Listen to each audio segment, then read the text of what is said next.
শেখ হাসিনার বিচার তো এই মাটিতে হতেই হবে। শেখ হাসিনার বিচার ছাড়া কোনো নির্বাচন হবে এটা আমি মনে করি হতে পারে না। এরা ছিল তাদের ভাইদের ঢাল হয়েছিল, তারা কেড়ে নিচ্ছে, পুলিশের কাছ থেকে কেড়ে নিচ্ছে তাদের ভাইদেরকে। আজকে সেই মেয়েদেরকে আমরা দেখি না। হ্যাঁ, এটা ঠিক। আমরা যখন খোঁজ নিলাম দেখা গেল অনেক মেয়ে এখন আসতে চায় না, অনেক মেয়ে আসতে পারে না, অনেক মেয়ে হয়তো সেভাবে ডাকা হয়নি। কিন্তু আমি মনে করি এরকম কোনো অনুষ্ঠান হলে সেখানে যদি মেয়েদের অনুপস্থিতিটা চোখে পড়ার মতো হয়, সেটা কিন্তু জুলাইয়ের আকাঙ্ক্ষার মধ্যে পড়ে না। এটা আমি বলতে চাই। আমাদের আরেকটা কথা যেটা শুনছি, বাংলাদেশ দুই কথাটার সাথে আমি একটু দ্বিমত পোষণ করি। বাংলাদেশ একটাই, বাংলাদেশ একটাই, বাংলাদেশ একটাই থাকবে। কালার এক্সপার্ট, জর্জ স্যাপ এবং মাইল্ড অন হ্যান্ডস টেকনোলজি সমৃদ্ধ অরিক্স ক্রিস্টাল ওয়াশ আপনার লন্ড্রি এক্সপার্ট।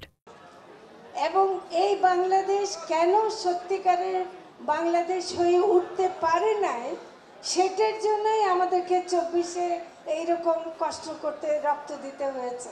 কিন্তু আমরা সেই বাংলাদেশকেই ফিরিয়ে আনতে চাই, যে বাংলাদেশ আমাদের তরুণদের দেশ, যে বাংলাদেশ আমাদের গরিব মানুষের জন্য খাদ্য যোগাবে, গরিব মানুষের কর্মসংস্থান যোগাবে, তরুণদেরকে ভবিষ্যৎ দেখাবে, যেই বাংলাদেশে নারী পুরুষ ভেদাভেদ থাকবে না, যে বাংলাদেশে কোনো বৈষম্য থাকবে না। সেই বাংলাদেশ আমরা 71 সালের মুক্তিযুদ্ধের পর চেয়েছিলাম, পাই নাই। তাই বলে সেই বাংলাদেশকে আমরা ফেলে দেই নাই, বাংলাদেশকেই আমরা বাংলাদেশ রাখার মতো করে আমরা জুলাইয়ের অভ্যুত্থান করেছি। সেজন্য আমি বলবো দুইটা করেন না, 2 হলে 3 আসবে, 4 আসবে, সংখ্যা বাড়তে থাকবে। কাজে বাংলাদেশ বাংলাদেশই থাকবে, সেটা আমি আপনাদেরকে বলতে চাই। আমি আপনাদের যে দাবিগুলো আছে সেগুলো হলো যে হত্যার বিচার এখন আপনারা আমরা কেউ সন্তুষ্ট না যে কেন হত্যার বিচার হতে গিয়ে দেরি হচ্ছে। কিন্তু একটু খালি ব্যাখ্যা দিতে পারি, যদি সেটা গ্রহণযোগ্য হয়। সেটা হলো যে যখনই হত্যার বিচারের কথা বলা হয়েছে, আমরা শুনেছি যে সেটার জন্য যে আইনি পদক্ষেপ লাগে সেটাই তারা করছেন এবং সেটা এগোচ্ছে। শেখ হাসিনার বিচার তো এই মাটিতে হতেই হবে। শেখ হাসিনার বিচার ছাড়া কোনো নির্বাচন হবে এটা আমি মনে করি হতে পারে না।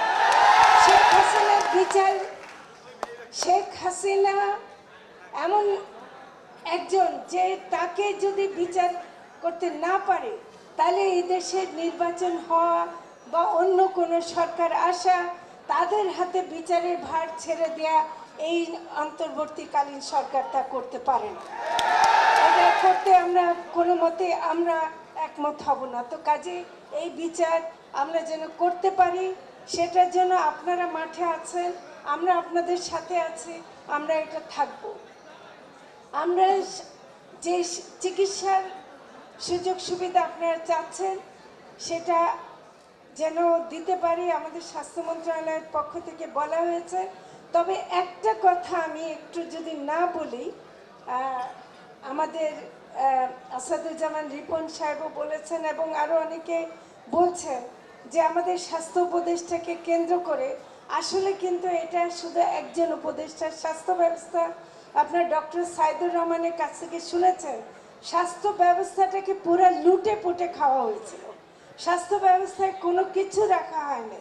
সেজন্য একজনকে দোষারোপ করা, এটা আমি অন্তত যেহেতু দেখেছি যে কিভাবে কাজ করার চেষ্টা করা হচ্ছে, আমি অন্য মন্ত্রণালয়ে থাকলেও আমি বলবো যে এইভাবে কাউকে এককভাবে দোষারোপ করা যায় না।